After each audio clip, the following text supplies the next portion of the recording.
Halo, Assalamualaikum warahmatullahi wabarakatuh. Balik lagi di KP Channel seputar fintech dan pinjaman online.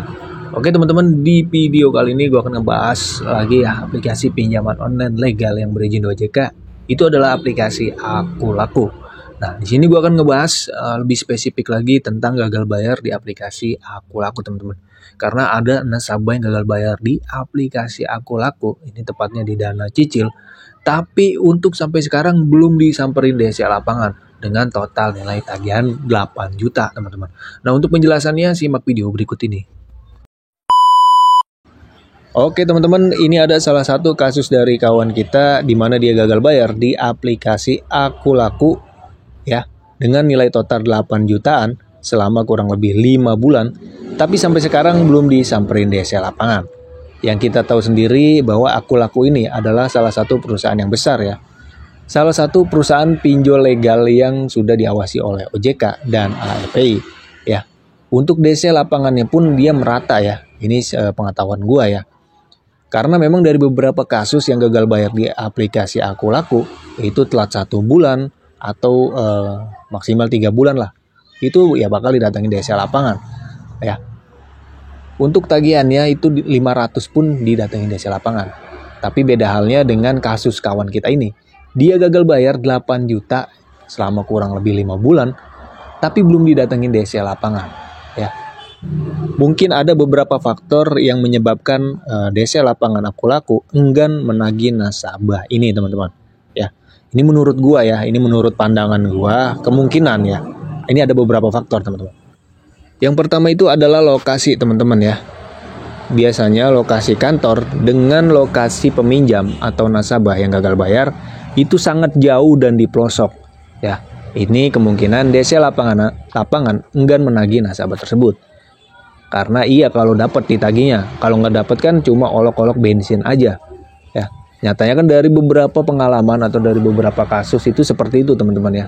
Untuk cara DC lapangan itu menagih nasabah yang ada di pelosok ya, tapi kebanyakan hasilnya tidak ada atau hasilnya jong ya, jadi ya dibiarkan aja lah untuk DC lapangan sendiri itu teman-teman. Nah faktor yang kedua itu kemungkinan banyak di wilayah itu yang gagal bayar teman-teman ya, jadi tidak kehandle semua ya. Artinya kalau dari perbandingan misalkan DC-nya 1 yang gagal bayar di wilayah itu ribuan gitu ya. Jadi dia bingung mau samperin yang mana dulu nih. Ya, seperti itu teman-teman. Nah, itu adalah beberapa faktor yang menurut gua kenapa sampai saat ini ya dengan tagihan 8 juta itu belum disamperin DC lapangan Akulaku. Ya, bahwa yang kita tahu sendiri ya Akulaku itu ya untuk dari beberapa pengalaman itu DC-nya merata gitu ya. DC-nya berada di seluruh wilayah Indonesia ya. Nah, itu ada 2 faktor ya. Itu menurut pandangan gua teman-teman. Kalau teman-teman mempunyai pandangan lain, boleh tulis di kolom komentar. Jadi kesimpulannya jangan takut, jangan panik ketika teman-teman gagal bayar di aplikasi Akulaku ya. Karena dari kasus ini aja ya kita belajar bahwa DC-nya itu nggak selalu merata gitu. Tidak selalu ada gitu di seluruh atau di setiap wilayah gitu. Ya, jadi jangan panik, jangan khawatir. Kalau nggak ada uang, ngomong nggak ada uang ya. Itu teman-teman. Ya, jangan sampai teman-teman gali lubang tutup lubang ya hanya demi melunasi utang ini gitu. Itu jangan pusing ya apabila bang saya tagihan segini itu tidak ada uang gitu, mau bayar juga susah, saya takut disamperin DC lapangan ya. Jangan panik lagi teman-teman ya. Pokoknya intinya siapin mental aja ya, anggap aja teman-teman nggak punya utang gitu ya.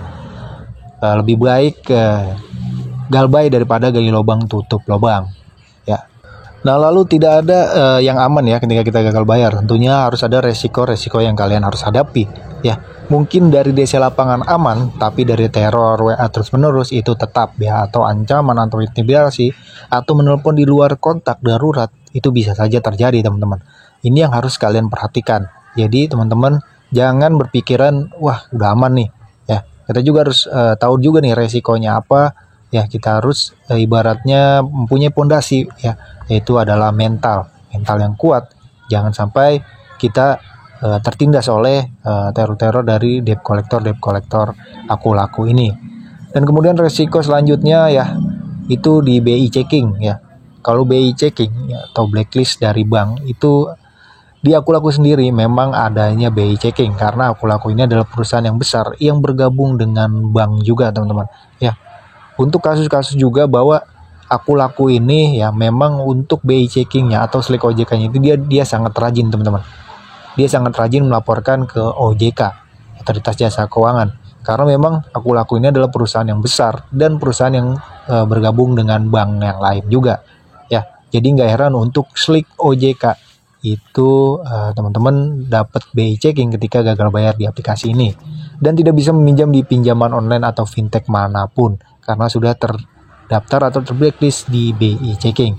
Ya, jangan khawatir lah ketika teman-teman itu di blacklist BI checking ketika gagal bayar di aplikasi Akulaku ini. Ya ada untungnya juga ya, kita tidak dapat meminjam dimanapun gitu. Artinya kita terbebas dari riba gitu ya. Gitu teman-teman. Nah oke, segitu aja video kali ini, pembahasan kali ini tentang kasus nasabah yang gagal bayar 8 juta sampai sekarang belum didatangin DC lapangan. Mungkin ini buat acuan teman-teman yang galbay di aplikasi Akulaku. Intinya jangan panik, jangan khawatir, jangan cemas, dan jangan pusing ya. Hadapi aja, kuatkan mental. Oke, gitu aja video kali ini. Terima kasih yang sudah menonton. Thanks for watching.